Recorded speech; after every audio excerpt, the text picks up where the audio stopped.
Based on everything that fans had seen and heard from Disney and Lucasfilm about the release of The Acolyte, even though they expected it to be complete and utter trash, I still think there's people that are surprised by just how bad it really is. And that's been reflected on how The Acolyte has been eviscerated on nearly every rating site, whether it's Rotten Tomatoes, whether it's IMDb, whether it's Metacritic. Fans are voicing their opinions, and they are telling Disney, they are telling Lucasfilm, this is the biggest piece of dog shit you've ever produced. And considering what we've seen in the past 10 years of Disney Star Wars, that's actually saying something. And one of the biggest themes that was pushed for this series, before people actually got to see it, before they saw how bad the writing is, how nonsensical the storytelling is, all the questionable things they're doing with the lore surrounding Star Wars, before people saw all that, Leslie Headland and all the cast and crew, they told you straight up that this show was going to be all about agenda. Star Wars The Acolyte will reflect showrunner's own queer identity. Leslie Headland, lesbian, former Harvey Weinstein personal assistant. This is what she stated from the beginning,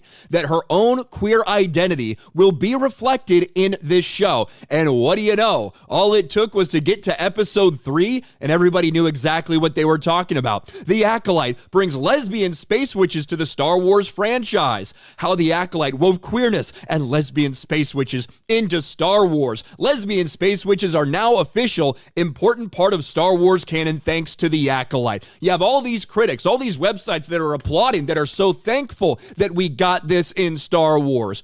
Well, now apparently, since the reaction hasn't been exactly what they wanted, we're getting a little bit of a backtrack. We're having a little damage control from showrunner Leslie Headland when it comes to this series.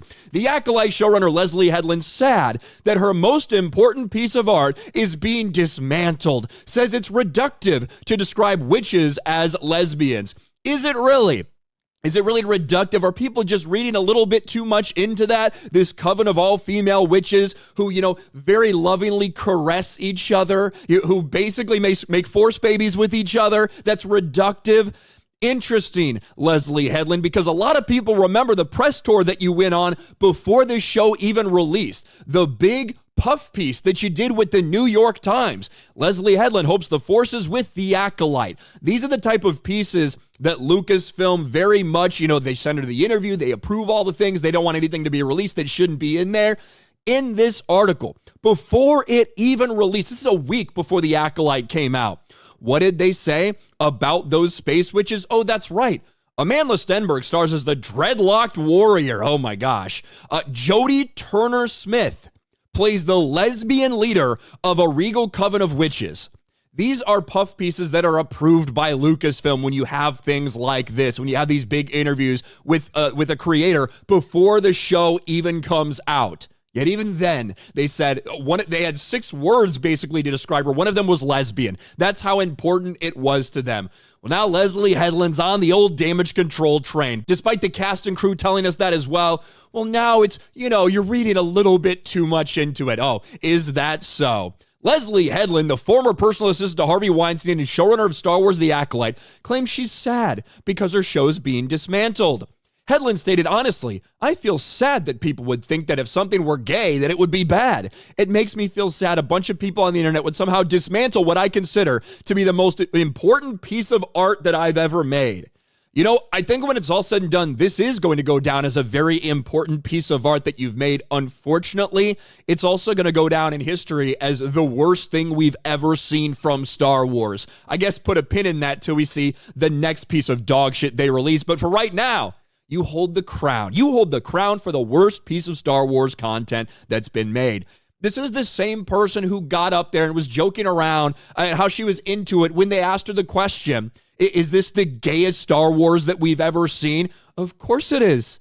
This was one of her goals from the beginning. She stated it from the onset of this entire process, that that's what she wanted to do. She laughed and joked and oh, ha, ha, ha, it's so funny. Well, now that there's backlash, now that so many people despise what you've done to Star Wars, not just for the insertion of identity politics, but for how incompetent the entire show is on nearly every level, well, now they're reading a little bit too much into it. Now, Headland tells The Hollywood Reporter, I was surprised by the question. Amanda and I burst out laughing because that's our knee-jerk reaction to being asked that, but to be honest, I don't know what the term gay means in that sense. I don't believe that I've created queer with a capital Q content. Headland would also address the lesbian space witches she introduced in the 3rd episode of the show. Despite the show marketing the space witches as lesbians, Headland now tells THR, they're in a matriarchal society. As a gay woman, I knew it would read that their sexuality is queer, but there also aren't any men in the community, so a closeness between the two of them would be natural. It seemed plot-driven. I would say it's really reductive to call them lesbians. I think it means you're not really paying attention to this story. So, on one hand, in one sentence you say, as a gay woman, I knew the way that people would read this is that they're queer. But you're just reading too much into that. No, that was your intention. That's what you intentionally tried to do. And now you're trying to back off. You have this loving caress. You have them force conceiving babies with each other. Like, shut the fuck up. Now, you might have got so much backlash now that you're trying to be like, well, I don't know. Maybe you're reading too much into it. But over and over again, what did we just hear the other day? The actress who plays Jackie, Daphne Keene, came out and said, Jackie, she's got a crush on OSHA. Yeah, she likes OSHA. She's got feelings towards OSHA. The Acolyte just got even more queer. Daphne Keene confirms Jackie is crushing on Amandla Stenberg's OSHA. Like these two characters right here. Apparently this Jedi Padawan, for the first time in her life, has feelings for someone, and it's for a woman. You can do all the damage control and backpedaling you want, but this is the show you made. You told us that it would be all about this, and then what do you know? On the screen, that's what it's all about. And now you're trying to say, well, you're just reading a little bit too much into it. Bullshit. People know exactly what's going on, and that is one of the many contributing factors, the blatant insertion of identity politics for no shape, form, or reason other than the fact that the showrunner's a lesbian, that she hired a bunch of LGBTQ people, and that's the agenda they want to push in Star Wars, on top of the variety of other reasons that people despise this show. What do you guys think about this? Let me know in the comments section below. Smash a like button, subscribe to the channel, ring the bell for notifications, share this video out there, and I'll talk to you later.